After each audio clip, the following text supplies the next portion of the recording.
Hi, I'm Sung Rae. I'm something else. Here at Black Girl Seoul, a podcast where we discuss the Asian dramas we love from a Black female perspective. We are looking to be entertained, to learn about other cultures, and share our passion for these shows. Welcome. Hello, welcome to Black Girl Seoul. My name is Sung Rae, and we have... This is something else. We are just so excited to have you guys join us. We wanted to just take this time to tell you a little bit about ourselves and who we are and why we are doing what we're doing. We are Black women who happen to love dramas.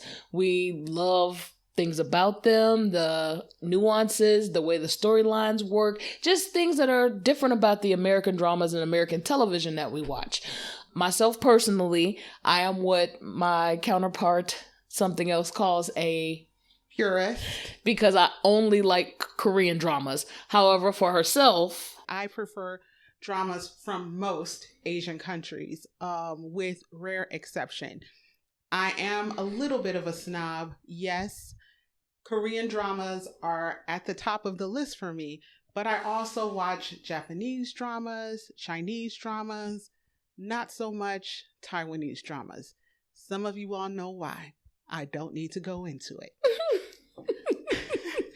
So, maybe one of the first things we should talk about is how we came up with the name Black Girl Seoul. Well, we battled around a lot of ideas, but we hoped to create a name that was going to be both catchy and it kind of stated who we were. We narrowed it down to Soul Fever, Sister Soul Fever, Soul Drama Fever, Black Girl Seoul, and Black Girl Soul Fever. At the end of the day, we went on and we selected Black Girl Seoul.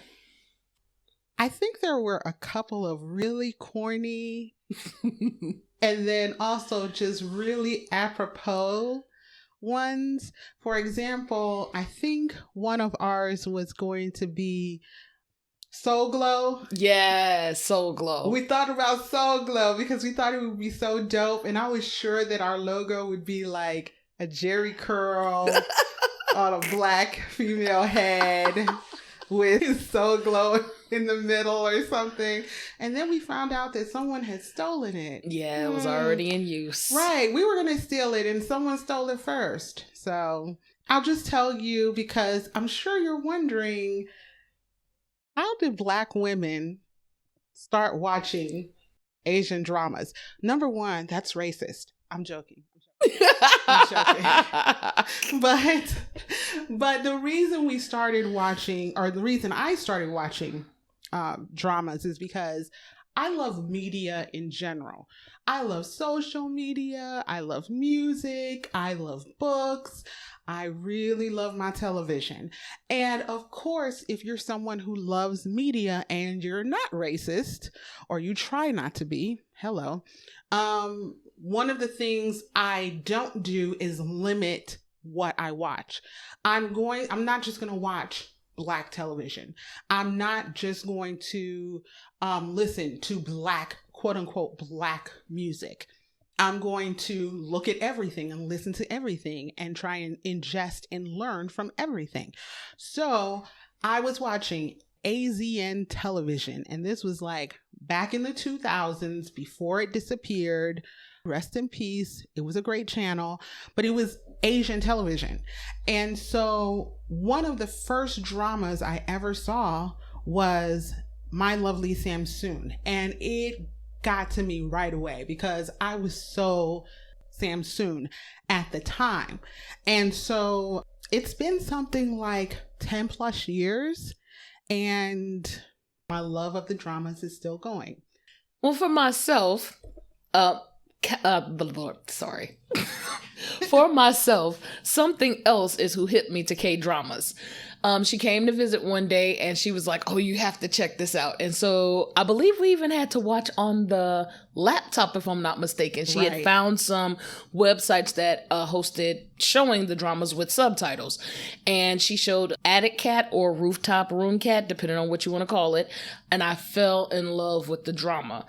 I mean, like, just the storyline, the way they live, the room, just all of it. I just fell in love with it. And we might have watched half of it together, but I binge watched the remainder of it in days. I found a few more that I really liked, and I was just so involved for a moment, but then I had life happen and I kind of fell off. However, I picked back up, and when I tell you I am now a full-time, you can't pay me to really watch much regular TV, I am all in, to the point when I'm on to the new ones that are showing up. When they come up, I'm like, oh, I'm saving that because this is getting ready to come. I'm going on the shoot to try to get more information because I just really want to know, what's new, what's happening, who's out, what's playing, when people are getting out of the army, are they starting new dramas, So like, I'm just all in now, to the point where I pretty much am watching about 2 to 3 full dramas in a month. And that could be anywhere from 16 to sometimes 56 episodes. Okay, see, she's way more hardcore than I am, so let me admit that from the front end. Okay, how is it that the master has become the teacher? I mean, no. I mean, the teacher has become the student. Let me say that again. How is it that the master has become the student here? But yes, I can't even tell you how many dramas I watch. I just watch a lot of television in general, or I have my regular shows, and Korean dramas, Asian dramas in general just tend to be a part of that. But yes, I remember eons ago when we had to catch our shows on My Suju. This was before Viki. This was before Drama Fever, R.I.P. Drama Fever. And back then, there was almost no community. There was community, but it was like in Korean or in Japanese. Yeah. It was very, very segmented. And even Drama Beans, I don't know when Drama Beans started, but everything was pretty much geared towards Asian viewers. And so back then, you really didn't see a lot of English. And that's why Drama Beans stands out to me, because it was in English and it was coming from a point of view that was inclusive to other cultures watching dramas. And so I think that's one of the reasons why we're doing this podcast, because we want to talk to other people, regardless of race, who love Asian dramas, who love Korean dramas. In Sung Rae's case, we always have to put that caveat, because she doesn't know anything but Korean dramas. Well, but now, I have given other dramas a try. I have watched some Chinese dramas. I have watched some Taiwanese dramas. Yeah, and I don't think I've ever watched a Japanese drama, but I've never just got the same connection. It didn't connect to me. It wasn't that they were bad. I just didn't feel that same, like, honestly, if we were talking how people crack me up talking about their spirit animals, my spirit people are the Koreans. I just feel connected. You're like, you want to go to Korea? Oh, no, we can have a whole separate show about how Sung Rae, we have encouraged her to go to South Korea, but because of various responsibilities that she has here, she is not jumping on a plane and running off to South Korea to meet her people. Ma'am. But I have joined some communities online that are there, and I get to live vicariously through them. Because I'm like, of course we both know that Koreans are not like the people in the dramas. Exactly. We, of course, get that. But when you see their restaurants, when you see their homes, when you see their streets, when you see, at least for the dramas that are trying to be more realistic, right? You want to go to those places. You don't want to just see them on a television screen. You want to walk down the streets and experience a different culture. So pretty much that's why I think we're doing the podcast. How about you, Sunray? And I'm totally agreeing. I think that's the reason why we're doing it, just to share our love and enjoyment for these dramas, as well as it's a way for us to connect in another way with other cultures. Because one of the things we've always discussed as drama watchers is the difference between the dramas and American television, and how there's some things that are allowable, things that happen. So like, I have not started it yet, and I know it's an old one, but there's one called, is it TV Land? TV something. It's a TV drama that is a incorporation of an American mindset as well as the Koreans. And it might be Dramaland. But in which case... Oh, it's Dramaland. Dramaland. Because okay. it's on Netflix, right? It's on Viki too. Oh, yeah, no, it moved to Viki. I think it's... Started on Netflix. I want to say it started on Netflix, or maybe it started on Viki and it moved to Netflix, one way or the other. But go on, sorry. No, you're fine. But because that's something else I would like for us to kind of get into, is where we find our dramas. But any which way, this show, like when I saw it, I was like, oh my gosh, I have so got to watch this. So I put it in my drama world. Oh, okay. It's a Viki original, so it moved to Netflix. Oh, okay. But in which case, I put it in my following, and something I want to take a look at is because just to see how the cultures merge, the things that we do differently here, because you'll see innuendos that are made about, what is this? You think you're an American now because you say this or that. And, it's all of those things that she has expressed several times. Songray has expressed several times that. You mean something else? Something else. I'm Songray. Right. Oh, by the way, please know these are not our real names. And it's only because one of us is in witness protection and the other one has had a past that we are hiding identities to protect the guilty and the innocent. Hello. But go on, Sungray. But as something else has shared, we already realize and we know watching the dramas is not a representation of who the people are. The same that I'm sure many Koreans have learned watching TV from American television doesn't represent who we are. So that's part of why getting to know communities, getting to know people, going to actually visit is highly important, so that you don't just base everything that you see on, ooh, they always eating a lot. Ooh, they always doing this a lot. No, that's not necessarily true. These are dramas. So that's, again, one of the reasons why we wanted to do this podcast, to just talk about those kinds of things and the innuendos that we see, that we've picked up on, that are drama specific. And so even the Koreans make fun of them in the drama sometimes, where they'll say, what, are you shooting a drama now? Because of the way a person might be responding or reacting to a stimuli or situation. And I'm pretty sure that South Koreans especially are aware that they are exporting their entertainment, because I thought I read or heard somewhere that they decided to pour money into the entertainment business. Like the government decided to pour money into it because they wanted to make that a real export. And you can see now in the way that Korean dramas in particular, but other Asian dramas also will reach out to America. They will film in America. They will film in Paris, in France. They will film Spain, yes. Right. They will film in other places because they want to be seen as international people. Maybe Americans could take a leaf out of their book, but that's a different discussion, a different political discussion.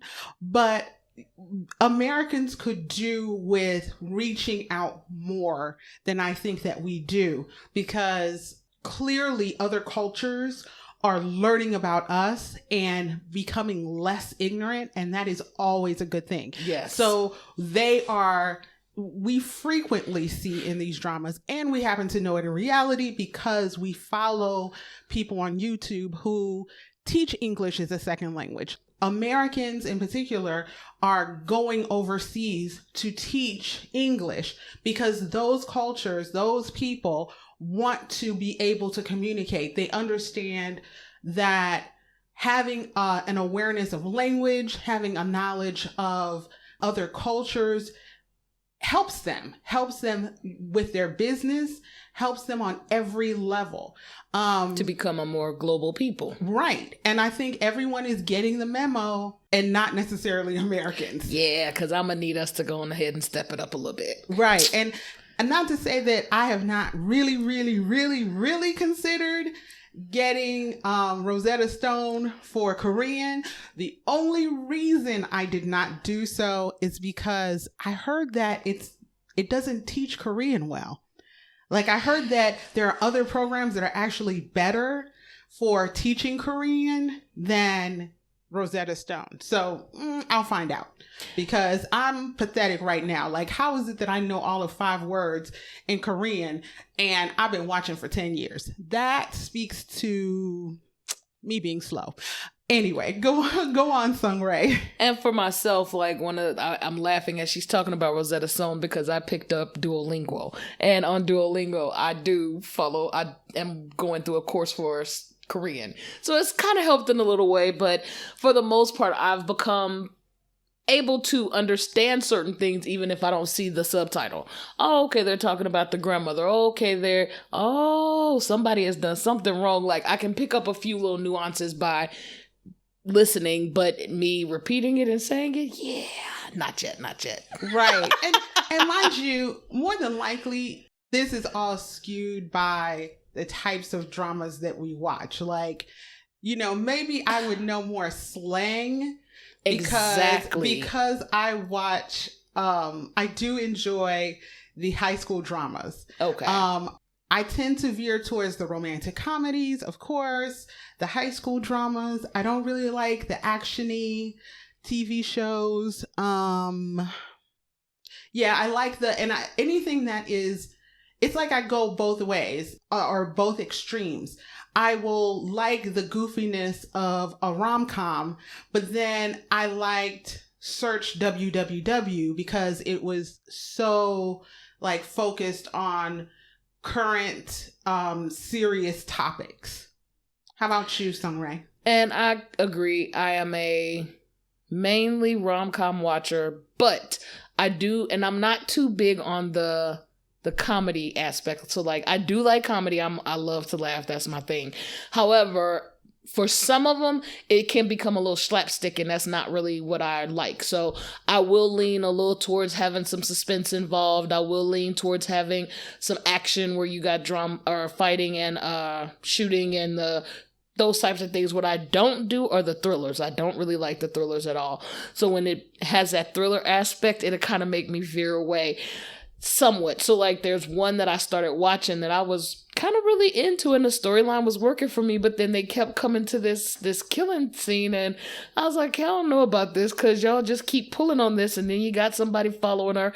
So yeah, I wasn't sure. And that one is I Want to Hear Your Song, but I think I'm gonna go back, because at the end of the day, I gotta figure out what the heck happened between these two. So And I think the one genre we definitely have in common is I like a family drama, and I believe you like it also. And it's just maybe because there's so many multi-layered. They're multi-layered, so many characters to choose from. Now, the thing that we don't have in common definitely is Sungray will watch a drama with 100 episodes. Like, not literally. I ain't doing that, okay? I'm not doing 100 episodes. Now, you might get 24, 25 out of me. Maybe I'll do a little bit more if I'm in love with the drama. And it tends to be a family drama that does that. So like 5 Enough, she watched that. Right. That was my jam. So, but I would say, speaking of the various dramas we watch, my top 3 dramas are Always and Forever, My Lovely Samsoon. I ride and I die for My Lovely Samsoon. Like, I watch bits and pieces of it every other year or so. First Shop Coffee Prince, if I'm saying it correctly. I mean, I always call it Coffee Prince. So I love that one. And my third favorite is Pasta. I'm going to say this now because I may never say it again, but there is some straight up BDSM type stuff going on in Pasta. If you know what I'm talking about, comment below. We may never have another discussion about pasta other than me mentioning it here.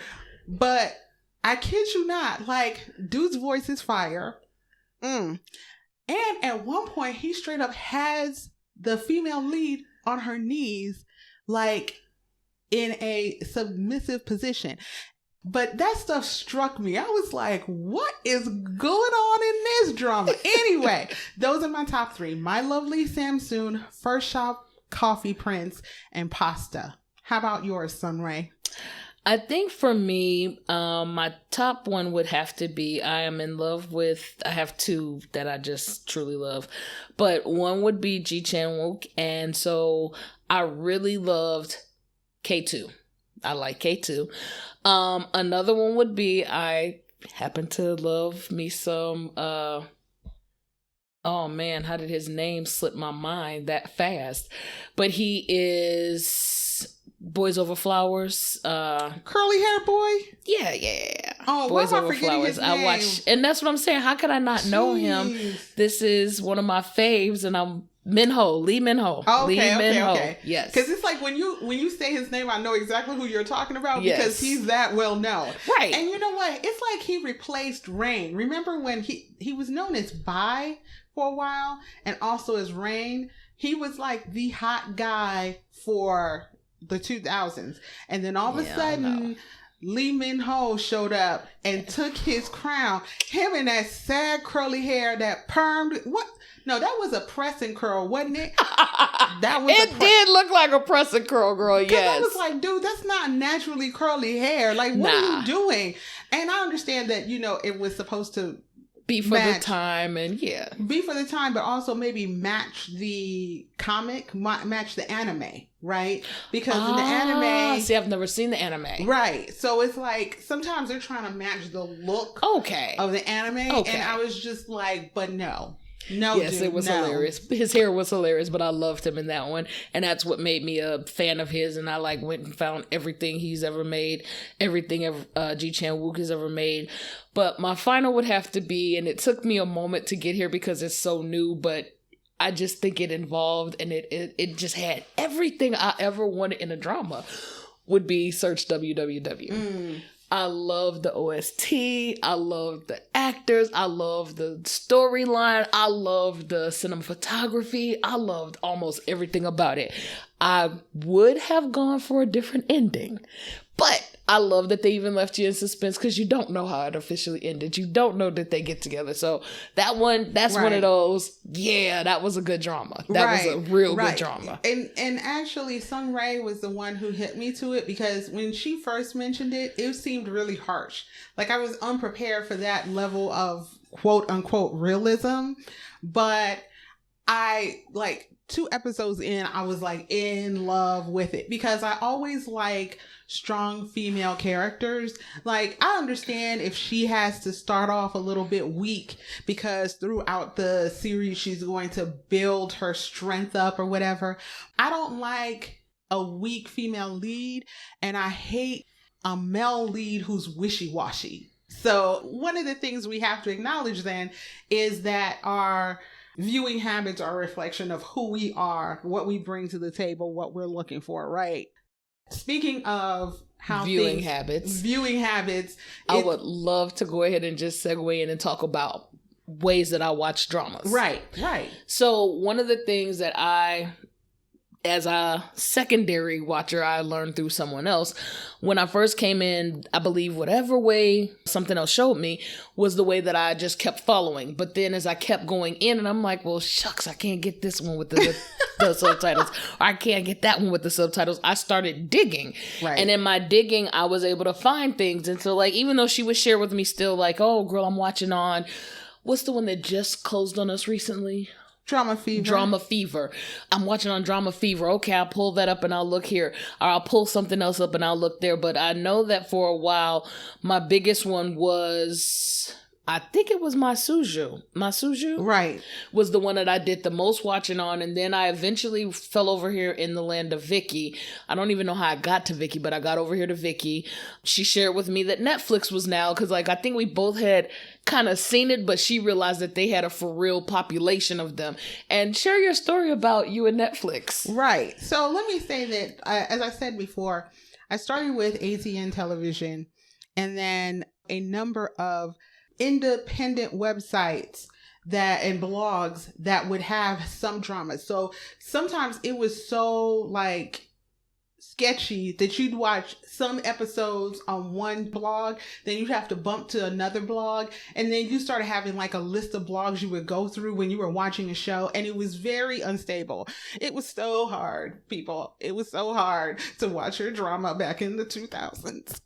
But it got better. Number one, we got Vicky, and one of the greatest things about Vicky, and why I hope that they do not ever go the way of Drama Fever, why I hope prosperity and greatness onto them forever, is that they give viewer comments. User comments. They give viewer comments. Yeah, that run alongside of the show. Right. I mean, they came up with a great model in that instead of waiting for the owner of the television series to produce or include English subtitles, what they did instead, they used, thank you so much. Because the subbers are independent and I love them. Right. Plus, they keep in mind, and I hate to cut you off right here, but like today is a prime example. I'm watching Graceful Family, and as I'm watching, they broke down an innuendo that was made. And so you wouldn't have known what that was unless you were Korean and you live in that culture. But they broke it down to such detail that as I was watching, I was on my phone, one of the people was like, see, this is why I love the Vicky subbers, because they remember the people who don't live there and don't understand all of these details. That's important. And see, that's the thing. Vicky builds community. It builds community in the suburbs. It builds community because they have the comments real time. They build community because you're not just seeing English subtitles. You're seeing Spanish subtitles. You're seeing subtitles from all over the world because they recognize that it's not just English speakers who are watching these. There are people from all walks of life all around the world who are watching these dramas. So Vicky, I'm ride or die for Vicky. So my Netflix story. Back in the day, Netflix didn't really respect the Asian TV viewer. And because I was a straight up crackhead, if you will, or actually a K-drama addict, that's the actual phrase, I wrote to Netflix and I was like, you need to get up on your game, because how are you going to say that you have all these television shows and you're representing and you're trying to be the new HBO and the new cable, whatever, and you don't even have like Asian dramas? Mind you, I must have been going through a drought. I must have been fiending. It must have been real. I mean, I think it got so real for me. There was a Asian media Netflix version. I think it was called like Tiger Cinema or something like that. You did tell me about Tiger. And it's like you would, you pay something like $20 a month and you would get like the whole series. And, of course, those were the early years, so they didn't have the term binge watching. But before I started binge watching with American television, I was doing it with Asian television. And so Netflix must have heard my cries. Yes. They must have realized that there's somebody out there called something else, and we need to pay attention to what she's saying to us. And that's why you have today the Korean and the Asian television that you see now. It's because of me. So you're welcome. Oh, she's snapping. She's doing some straight something else. Yes, she's straight doing the old school poetry snap. Okay. But I was also sharing with her as well. Now I have come to find Kokiwa. So Kokiwa is a download. Now Kokiwa, if you watch Vicky, a lot of the shows come through them. So like I can't tell you because I'm not a television person like that. That's her bag. I'm assuming they're a production company. Well, I think they're a network. Okay, there we go. So their network, well, they also have their own app. So I don't know how I found it, what I was doing, because again, I'm what we call a clicker. I click on crap all the time just to see, oh, where's that going to take me? Oh, what's this going to do? Praise all that is good. I have not wound up ever getting any viruses or anything with my clicking self, but I found Kokawa and I went in and I realized, oh my God, sometimes when you come to Kokawa, they have the subs already done prior to you on Viki. So like I was watching, I told you it was Come Hear Me, I think it was. Something to the effect, whatever that show was called.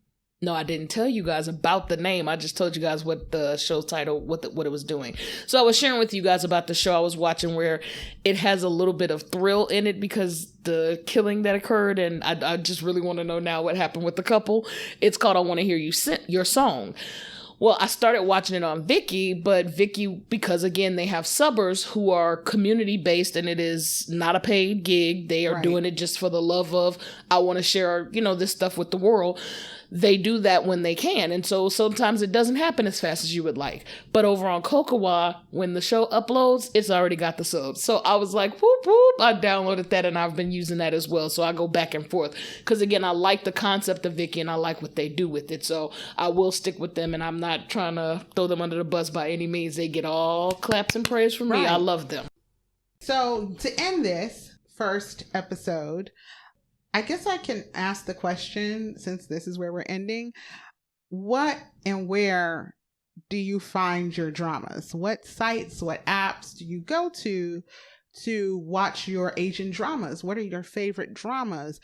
Any suggestions? Because I'm always looking for new sources. I mean, I told you I came from a place of scarcity, right? So even though Viki has been like 188% stable for me, I'm always looking for some extra websites to have in my back pocket or apps. I have never really done a drama app, right? Like I've done the Viki drama app, but I've never found like a source that is just an app.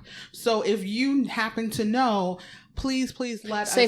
Safe and secure, please. Oh yeah. Okay. Yeah. Don't send me anything with viruses. Don't send me anything that's just in them streets. You better send me something that's clean. Hello. Anyway, right. Thank you. Because you know what? You may never have gotten a virus, but I am pretty sure I have. In the course of the hustle that was me being addicted, I think that at some point I got a virus because I was like on those sites trying to do the most. Please look out for our next episode because we will introduce the first drama that we're going to watch. We need to leave you on pins and needles so that you come back, join us. Thank you so much. Yes, thank you. We really appreciate you all joining us. Right. And please forgive us because we've never done a podcast before. No. And so we're learning as we go, but we love our drama so much that we finally buckled down and decided to have a podcast. So this is Something Else and Song Ray. Have a good one. Thank you. Thank you so much for listening to Black Girl Soul. We have enjoyed having you. Please subscribe, like, and follow our Facebook page, YouTube channel, Twitter page, Instagram page, and join our Facebook group. You can also find us on Patreon. Please look below for links. See you guys next time.